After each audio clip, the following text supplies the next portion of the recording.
Cyberharcèlement, menaces de viol, de mort, parfois des injures antisémites crasses. On a dépassé toutes les limites de la liberté d'expression. C'est ce qu'avait déploré l'avocate Rachel Flor-Pardo, avocate de Magali Berda, à la veille la semaine dernière du procès de 13 internautes accusés d'avoir cyberharcelé celle qu'on a surnommée la papesse de l'influence. Encore 11 prévenus seront jugés aujourd'hui et d'autres dans quelques jours également. Rachel Flor-Pardo, bonjour. Bonjour Ilana. Merci beaucoup d'être avec nous. Vous êtes donc l'avocate de Magali Berda qui devait d'ailleurs venir ce matin, mais qui finalement a préféré annuler à cause d'une nouvelle vague d'antisémitisme dont elle est la cible depuis hier soir après un voyage en Israël. Alors, qu'est-ce qui s'est passé et comment va-t-elle ce matin ? Alors, c'est vrai que Magali Berda, et je le dis, c'est depuis le 7 octobre, elle subit une nouvelle vague de harcèlement, cette fois vraiment avec une connotation antisémite prononcée. Cette vague de harcèlement, et c'est toujours aussi ce qui est le cas aujourd'hui, elle est liée à quoi ?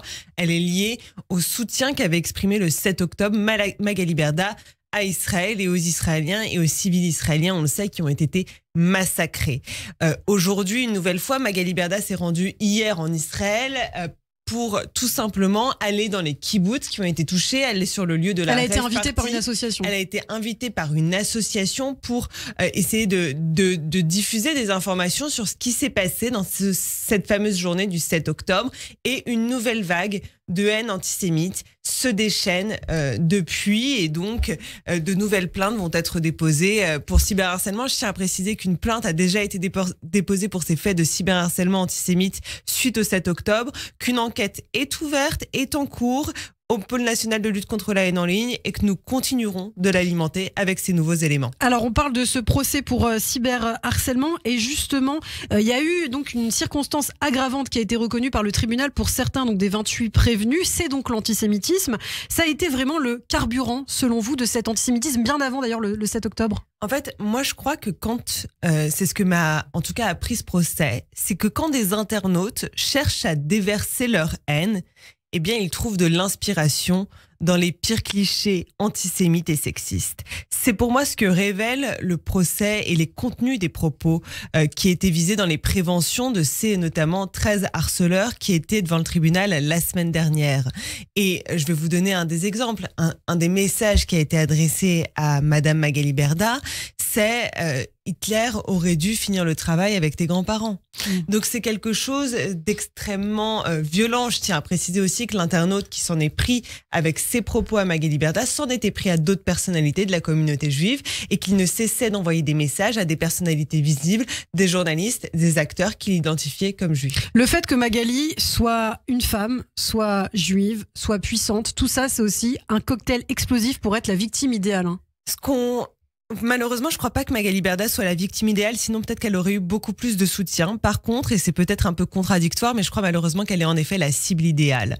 Je crois que on entend souvent, non, mais en fait, elle a été harcelée. Pourquoi ? Parce qu'elle aurait fait des placements de produits frauduleux ou je ne sais quoi encore. On tente de justifier ce harcèlement. Je tiens à rappeler que rien ne justifie la violence et que le cyberharcèlement, c'est une forme de violence, c'est une violence numérique qui laisse aussi des traces et qui peut avoir des conséquences absolument dramatique. Et ce que je veux dire par là, c'est qu'aussi dans les mots choisis, on ne dit pas à Magali Berda par message « Magali Berda, arrête les placements de produits frauduleux ».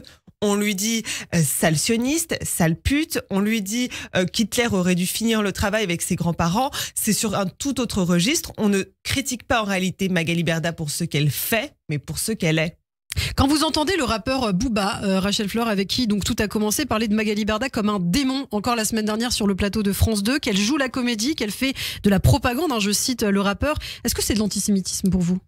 C'est pas nécessairement de l'antisémitisme. Je crois qu'il y a eu d'autres occasions où certains messages publiés par le rappeur Booba pouvaient inciter à ce que la haine antisémite se déchaîne sur Magali Berda. Je me souviens d'un message où il était reproché à Magali Berda d'avoir envoyé le Mossad ou d'être lié au Mossad. On sait bien ce que vient susciter comme sentiment cette assimilation d'un juif au Mossad, et derrière, ça n'a pas loupé, la haine antisémite s'est déchaînée.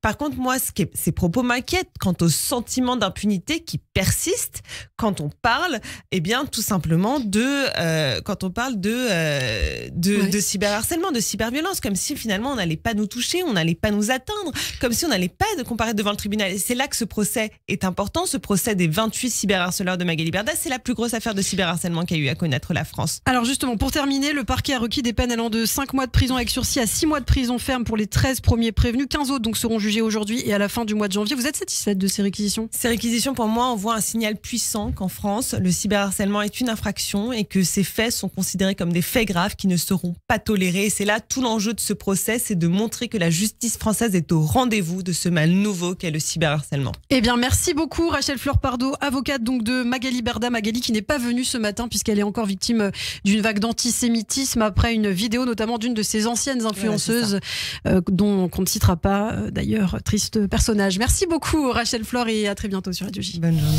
Radio J. Zoom Israël.